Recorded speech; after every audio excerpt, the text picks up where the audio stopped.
Hello guys, here I am today to show you how to install Replay Mod to your client. Now, Replay Mod lets you record sessions in any server, any world, single player or multiplayer without installing to this client. I'm going to show you everything you need to know, how to change settings and configs and that. So yeah, we'll hop right in.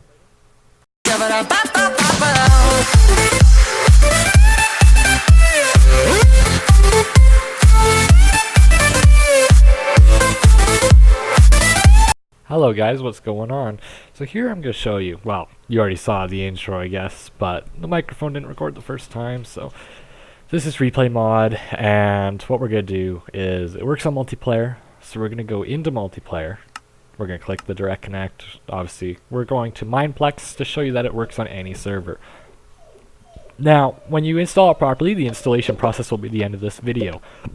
Now, what you do is there is a recording in the top left. I did not find out how to get rid of that in this video, but it's probably somewhere in the configuration files. So what I'm going to do is I'm going to run around here real quick. And what it's doing currently is it is already recording automatically, which if not, all you can do is press the escape key and click start recording if you don't have that set. I like to set it though because you can always edit it in Premiere or the replay editor, I guess.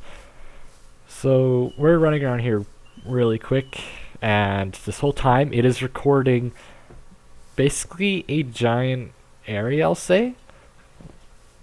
So we're gonna do a minute of this. I'm almost done. I think it's when I die. Yeah, it's when I die. So I'm gonna run real quick over to the desert-ish type area after some time. Nope. Okay, yeah, so you click stop recording, wait a few seconds just to give it a few times to save, then click disconnect. Now what you're going to do is click back and replay viewer, not center, so there's nothing in the center. Click viewer, go to your file that recorded. Now that 0 is just my old recording, don't worry about it.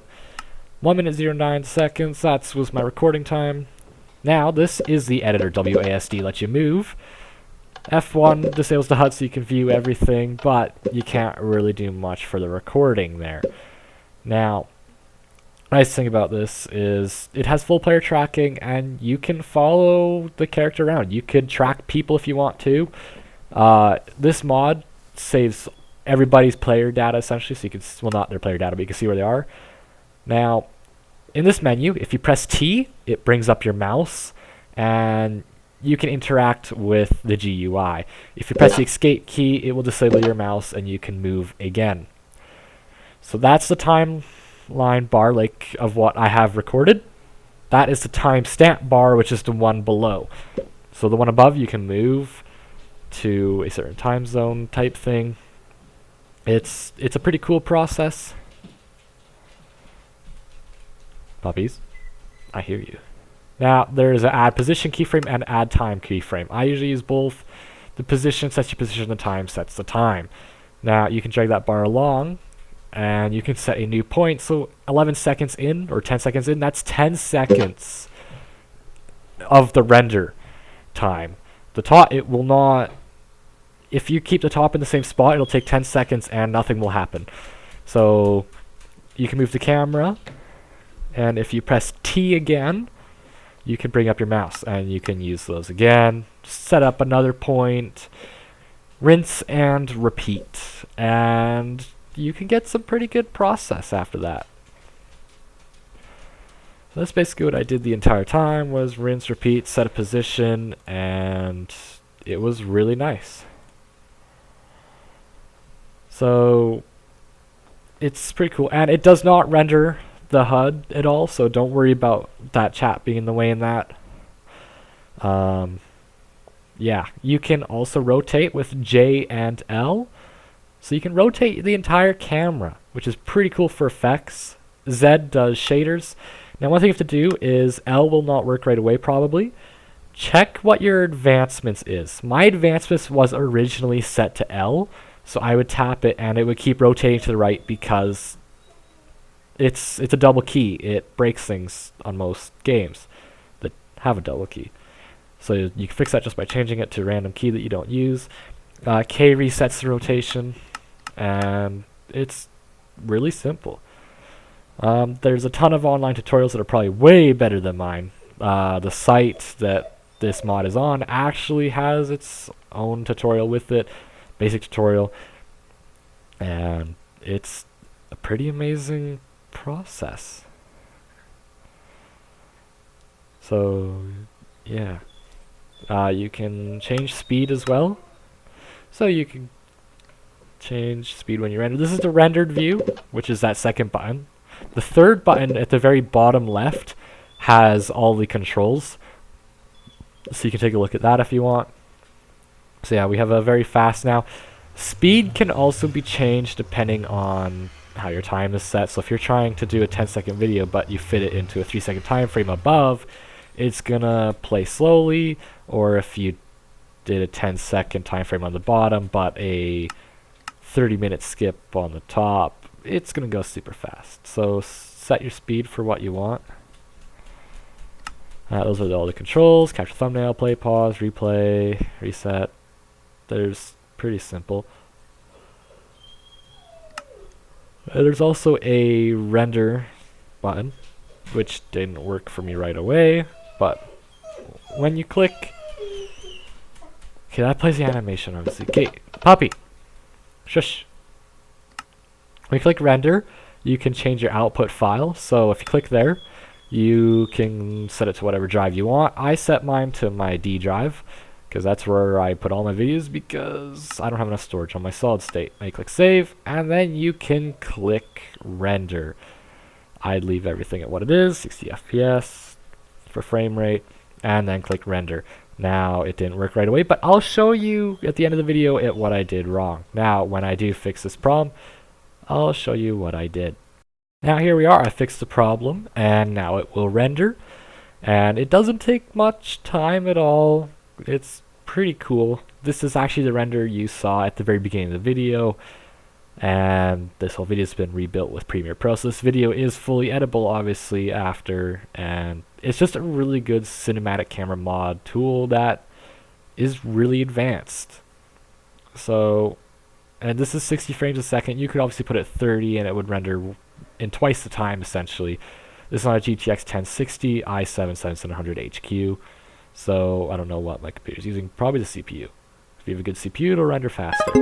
Now you can actually upload directly to YouTube or view it in the video file. I went to my video file, so check your output folder, and that is the render. Now I went later to my output folder that I set it to, and I couldn't find it, but it could be in your other output folder, and sorry about that delay. It could be the other output folder which is set into the configuration file. That's where it turned out for me. It didn't actually go to the right spot that I wanted it.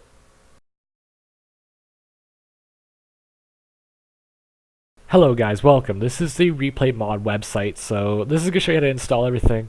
I'm going to have the links in the description. There will be 3 links you need to go to. One to the Replay Mod website, one to the FFmpeg build site, and there will also be one for a .batch file.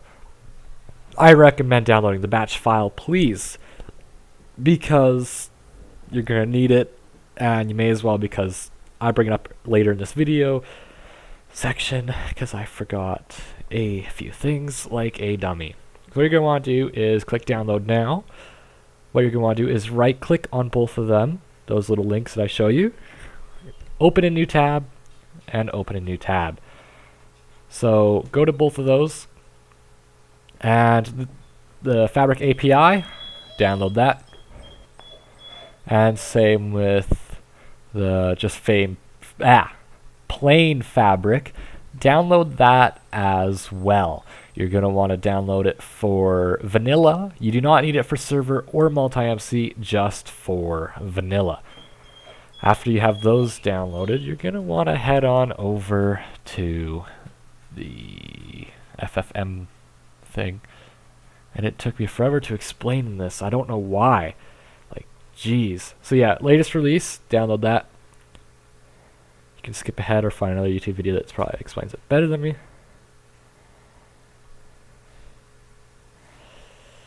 You can go to the big download button. Now, FFM, we'll get back to that in a second. Click block on all the add/announcement things, you do not need to click allow. For this next part, definitely click block. It will keep asking you. Just keep clicking block. Close the spam website or whatever it is. Click block again. And just keep clicking block. Trust me when I say wait. It does take a bit to actually download the actual file. It keeps basically telling you should press allow to do it, but in reality, you do not. Just wait for it. After, it took me up to a minute the first time, like an actual minute, so you may have to wait a while. It'll download eventually. There's all your files. Now go to FFmpeg as well and download that. Now all your files will be in your downloads folder, which hopefully is a lot tidier than mine. If not, find all those files, download the batch as well from the link in the description, please, because you'll have to do it in the thing anyways. Put all of those files into another folder, just so they're easily accessible and you know where they are. You don't have to technically, but it's to keep track of everything. Now, I already have mine in a folder, except for the .batch file, sadly. Now what you're going to want to do is, yeah, I can't even see what's going on.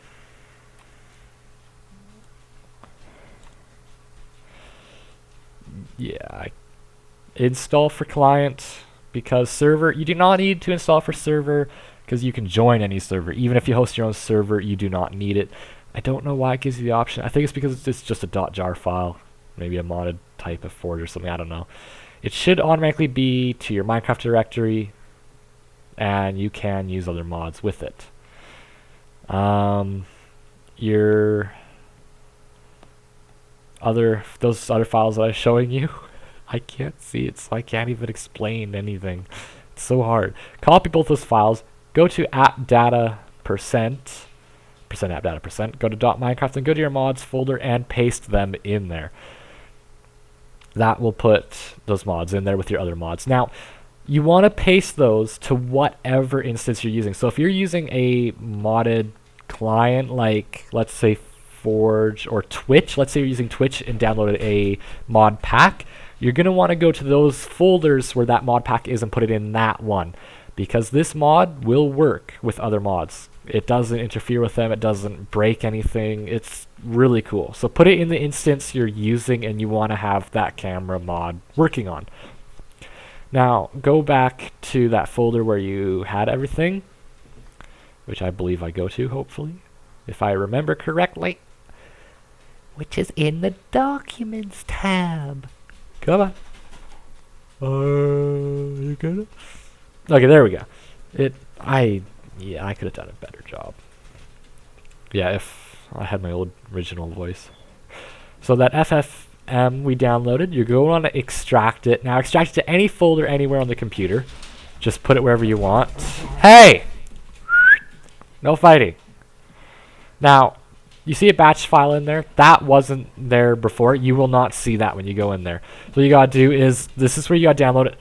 You actually want to copy that file and paste it into that folder, which I will show you. So this is the third link that will be in there. Is it fourth or third? No, it'll be the third, which will have, yeah, you want to click that .batch file.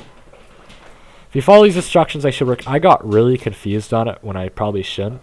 But yeah, it downloads the .batch file instantly. So it's really handy. Hey!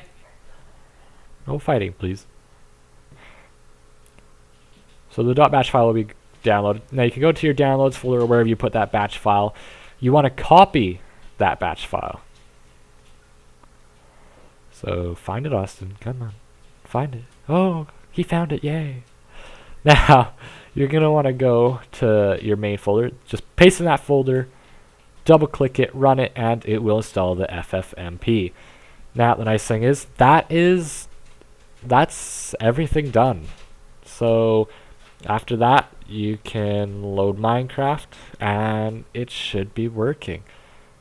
Now what you can do is, this is now customizing the download folder area. Now whatever path you have, put it in the quotation marks. In. There will be a period, /, then there'll be like a rendered video. There's just a whole bunch of different options. I suggest creating 3 different paths, which I have set up. if I can find it. Yeah, those are all the paths that I have set up. So you want to copy that. They will have backward slashes on them. So when you paste them in like I do, change all those backslashes to forward slashes. If they are backslashes, it will not work. Remember, forward slashes. A lot of people have been having problems with this, and it's because they need the forward slash. So after that, it's all good to go. You can load up Minecraft and everything. And those folders I showed you, you can set those up anywhere, any path you want. Those rendered videos will go to the rendered video folder that you set up and where you set it up too. So make sure you have that set up properly, and I wish you all a cheerio day. Everything is pretty simple. You can put it in Adobe Premiere and it's fully editable. Everyone, have a great day. See ya. Bye.